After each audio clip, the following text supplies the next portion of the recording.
বিসমিল্লাহির রহমানির রহিম। My dear friends,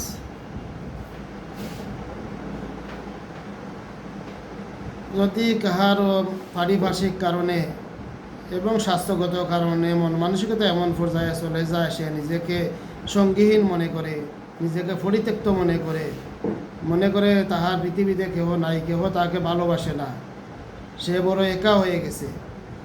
যদি এই পর্যায়ে মন মানসিকতা চলে যায়, তাহলে এই বিষয়ের হোমিওপ্যাথিতে আলহামদুলিল্লাহ খুবই ভালো চিকিৎসার ব্যবস্থা আছে।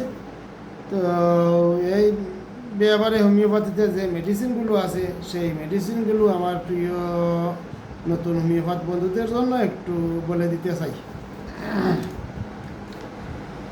এই বিষয়ে হোমিওপ্যাথিতে যে মেডিসিন আছে, এরই মাঝে ফার্স্ট গ্রেডের মেডিসিন হলো ওরামমেট, সুরিনাম, পালসেটিনা। এই তিনটা মেডিসিন হলো ফার্স্ট গ্রেডের। সেকেন্ডলি যে মেডিসিনগুলো নিয়ে আমরা চিন্তা করতে পারি, সেই মেডিসিনগুলো হলো Argentum nitricum, cyclamen, Lachesis, platinum, stramonium. এই মেডিসিনগুলো নিয়ে সেকেন্ডলি আমরা চিন্তা করতে পারি। থার্ডলি যে মেডিসিনগুলো নিয়ে চিন্তা করতে পারি, baryta carb, calcarea carb, camphor, cannabis indica, কার্বোয়েনি, কার্বোবেজ, চায়না, উড্রা, ক্যালিব্রোমেটাম, ক্যালিকার্বনিকাম, লেকডিফ্লুর, লেকটাস, লেমনামাইনোর, লিলিয়াম টিক, লিথিয়াম, লাইসিন, ম্যাগনেসিয়া ওস্ট, magnesia mur, natrum carb, palladium, rhus tox, valeriana, veratrum album. এই মেডিসিনগুলো নিয়ে টার্ডলি চিন্তা করা যায়। যদি ক্লিয়ারলি সিমটোমেটিক, এর বাইরে কোনো মেডিসিন এসে যায়, তাহলে সেটাও দেওয়া যায়। তো সাধারণত এই যে মেডিসিনগুলো আমি বললাম, ফার্স্ট গ্রেড, সেকেন্ড গ্রেড এবং থার্ড গ্রেড, এই গ্রেড মেডিসিনগুলোর ভিতরেই একটা আসার সম্ভাবনা অনেক বেশি থাকে। তো এই মেডিসিনগুলোর মধ্যে যে মেডিসিনটা আসবে, সেটা দিলে রোগীটা ক্রমান্বয়ে সুস্থ হয়ে যাবে ইনশাআল্লাহ। যদি এই ভাবটি, এই নিজেকে পরিত্যক্ত বোধ অথবা নিজেকে নিঃসঙ্গ বোধ, এই ভাবটি যদি সকালবেলা বেশি হয়, তাহলে আমরা এই ফার্স্টলি চিন্তা করতে পারি লেকেসিস নিয়ে। লেকেসিসের পরে এই সেকেন্ডলি যে মেডিসিনগুলো নিয়ে চিন্তা করতে পারি, সেটা হলো কার্বোয়েনি এবং কার্বোবেজ।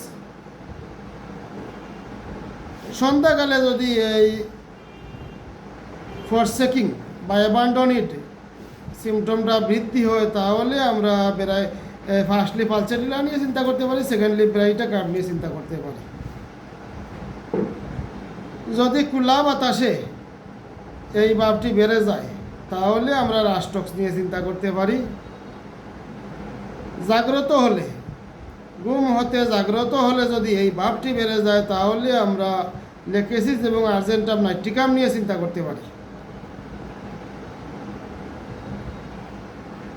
সেন্সেশন অফ ইসোলেশন, নিঃসঙ্গতাকার অনুভূতি, এটা অনুভূতি হয় সবসময় নিঃসঙ্গ। এইরকম যদি অবস্থা হয়, তাহলে আমরা অ্যানাকার্ডিয়াম এবং আর্জেন্টাম নাইট নিয়ে ফার্স্টলি চিন্তা করতে পারি। Secondly camphor, cannabis indica, coca, হুররা, প্লাটিনাম এবং স্ট্রামোনিয়াম নিয়ে চিন্তা করতে পারি।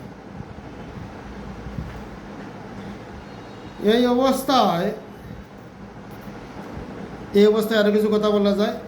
যদি কেহ খুব সহজে নিজের সন্তানকে আলাদা করে দিতে চায়, নিজের সন্তানকে পরিত্যাগ করতে চায়, তাহলে তার এই মন মানসিকতা পরিবর্তন করার জন্য লাইকোপোডিয়াম আলহামদুলিল্লাহ খুবই ভালো কাজ করে। যদি কেউ রিলেশনকে, আত্মীয় স্বজনকে পরিত্যাগ করতে চায়, তাহলে তার এই মন মানসিকতা চেঞ্জ করার জন্য আলহামদুলিল্লাহ সিকেলিকর খুব ভালো কাজ করবে। তো প্রিয় বন্ধুগণ, এই পর্যায়ে আমি অ্যাবান্ডনিট এবং ফরসিকিংয়ের মেডিসিনগুলো নিয়ে কথা বললাম। এই মেডিসিনগুলোর ব্যবহারিক সিমটম এনসিকুশ ম্যাটেরিয়া মেডিকা, ঔষধ পরিচয় ম্যাটেরিয়া মেডিকা এবং এলেন স্কিনুট ম্যাটেরিয়া মেডিকা এবং ক্যান্ট ম্যাটেরিয়া মেডিকা, এই বইগুলির ভিতরে সিমটমগুলি খুব সুন্দরভাবে সাজাইয়া দেওয়া আছে। সিমটম অনুযায়ী যে মেডিসিন আসবে সেই মেডিসিন দিলে খুবই ভালো কাজ করবে। সবাই ভালো থাকেন। আসসালামু আলাইকুম।